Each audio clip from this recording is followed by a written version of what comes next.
Le bâtiment, typique de la reconstruction, est l'œuvre de l'architecte Paul Pamard. Son plan est très clair et ses salles sont lumineuses. Le musée abrite sur 2 niveaux une importante collection d'œuvres d'art du XVIe au XXIe siècle. Le vaste parcours est particulièrement bien adapté à la sculpture. Le musée des Beaux-Arts de Calais présente en effet un fond remarquable. On y croise des œuvres de Barye, de Carpeaux et de Bourdelle. L'espace consacré aux bourgeois de Calais permet de découvrir des études de mains et de visage, des maquettes, des terres cuites et des bronzes. Alexandre Falguière, sculpteur et peintre toulousain, lauréat du premier Grand Prix de Rome en 1859, était un proche de Rodin.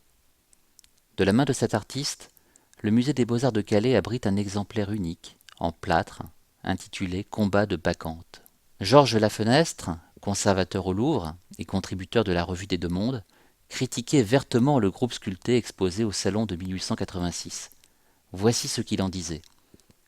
Monsieur Falguière a déserté la Grèce. Ces bacchantes descendent de Belleville et non du Cithéron. Les injures qu'elles se lancent à la tête sont des engueulades apprises à la halle chez Monsieur Zola et non chez Aristophane. La rage faubourienne avec laquelle elle se crêpe le chignon sent à 20 pas son assommoir.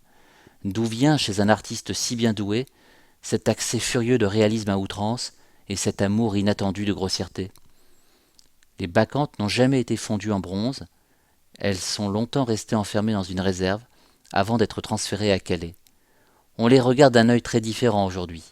La liberté de leur exécution force l'admiration, elles font l'objet de soins particuliers et une campagne de restauration leur redonne toute leur jeunesse.